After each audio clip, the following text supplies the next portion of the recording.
There are some very easy mistakes you can make in Ghost of Tsushima, but if you know about them, it can really make a difference in your playthrough. For example, most players tend to underestimate the power of charms. Charms are modifiers you equip on your build, and they come in the regular gold and silver minor versions. Those minor ones can be quite useful though, so don't overlook them, but of course the regular gold charms are the best. One that you definitely want to make sure to get as early as possible is the Charm of Inari. With this equipped, you'll get a lot more supplies, predator hides, bamboo, and yew wood when collecting them. You'll get anywhere from about 80 to 120% more than normal, so about double on average. You're going to need a ton of those resources for upgrades and inventory capacity unlocks, so getting this charm as soon as you can really does make a big difference. The Charm of Inari comes from completing the Arrow Peak Shrine, located down here in the southern part of the Act 1 region. This is one of the Shinto shrines, which are always marked by these distinct torii gates, both in the open world and on the map once you get close enough to discover them. Shinto shrines simply involve a climbing and platforming challenge, so they're easy to complete and always give a gold charm.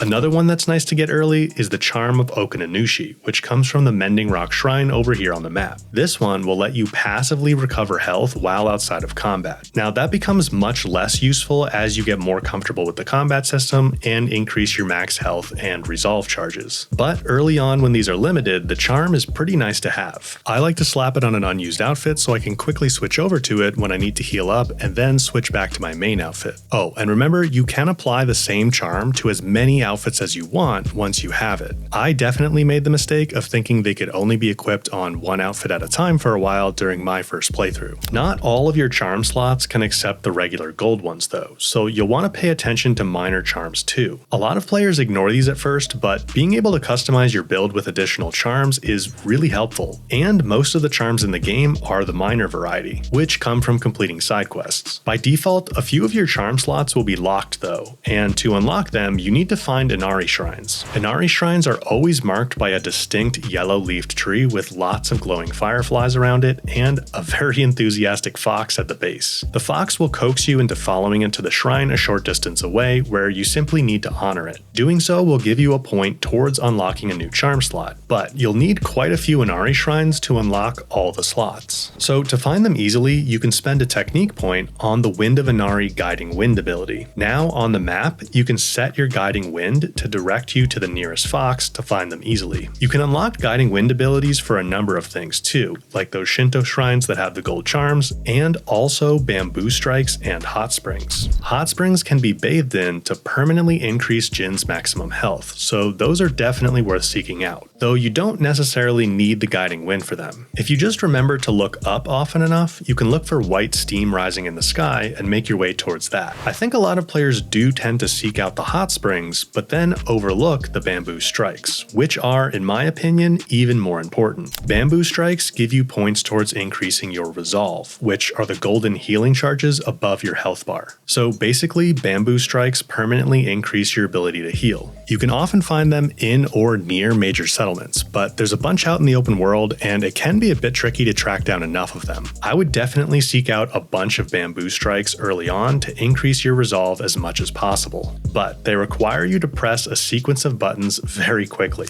So if you need some more time to do those, you can go into the accessibility settings and change the minigame controls to simplified. That'll give you way more time to press all the buttons. Now, I know it's easy to feel like spending technique points on the Guiding Wind abilities is a waste, but I honestly think it's a mistake to not invest in at least a couple of these early. I'd personally prioritize at least getting Wind of Resolve and Wind of Inari. You'll use them throughout a large chunk of the game, and they'll be most useful if you get them early. While exploring, you're going to come across a lot of Mongol camps, many of which have leaders. When you roll up to a camp, you'll get objectives in the top left, and you always want to check to see if observing the leader is one of those objectives. See, observing and killing Mongol leaders is how you get points for unlocking new stances. The 4 stances are a core part of the combat system, and it takes quite a few points to unlock them all. Getting the Observe Leader objective essentially lets you double dip on points, because you'll get one for observing and one for killing them. But it's really easy to accidentally miss out on points by killing the Mongol leaders without observing them first. So when you roll up to a camp, always check to see if you have the Observe Leader objective, and then make sure you do that before killing them. And if the leader notices you before you have a chance to observe them, just run away to disengage and then circle back to get that observation in.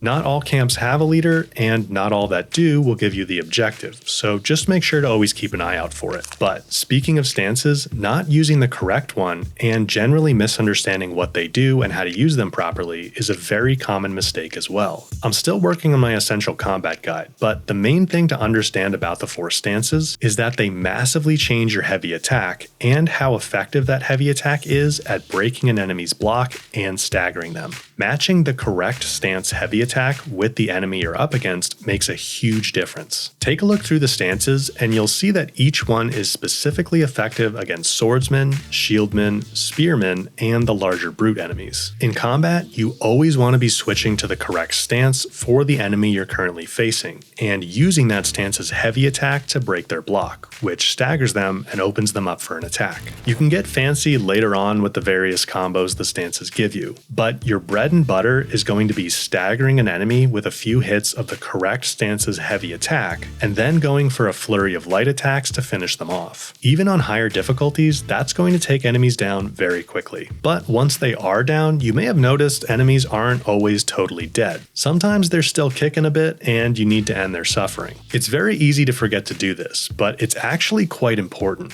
When you end suffering, you get a full charge on your resolve. So ending suffering is basically free heals. If your resolve is already full, you'll want to pop a charge or two to fill up any missing health before ending suffering to make sure you get the full benefit of the resolve charge. Another aspect of the combat system most people underutilize at the start are ghost weapons and the bow. With things like kunai and arrows, it can feel like you need to conserve them since you can't carry very many at the start and you're not sure how hard it's going to be to get more. Fortunately, the game is very good about giving you plenty of opportunities to loot tools and other ammo, so you really don't need to worry about that. Now, kunai are super useful because they instantly break an enemy's guard and stagger them for a moment. To be honest, it's actually kind of OP because it's basically the same result as doing a few heavy hits with the correct stance, but using kunai is way simpler and safer. Plus, they can hit multiple enemies at once. The other ghost weapons like smoke bombs and sticky bombs are certainly useful too, but kunai definitely stand out, so make sure you're not ignoring them. You can loot plenty as you go.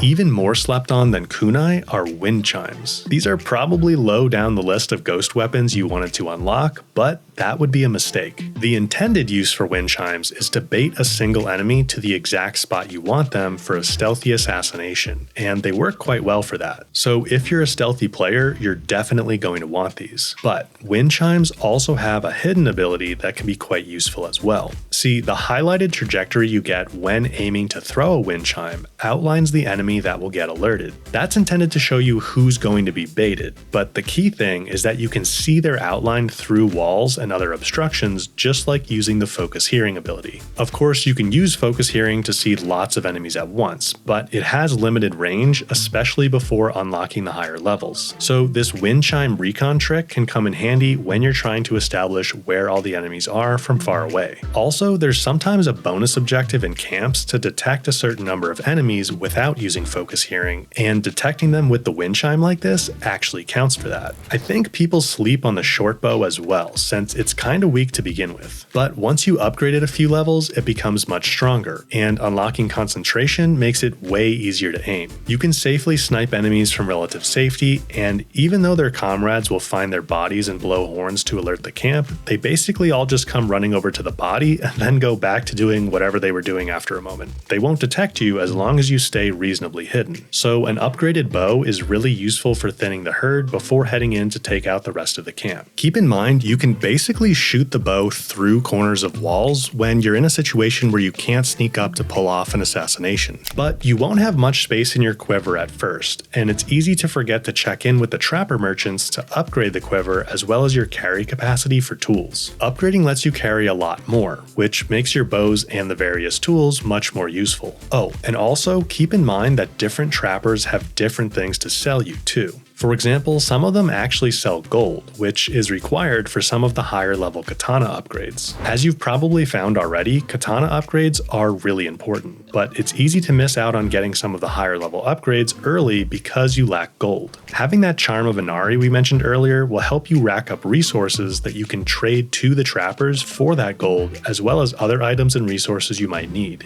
Now, a mistake I definitely made on my first playthrough was not prioritizing the mythic tails early enough. These give you powerful combat abilities, like the unblockable Heavenly Strike, which you should definitely think about picking up as soon as possible. In fact, the Heavenly Strike is the only mythic combat art you can unlock in the Act 1 region. We go into more depth on the other mythic combat arts you don't want to miss in my starting tips video, and when I have that ready, I'll link it right here on screen for you. Thanks for watching, and I hope to see you over there in just a second.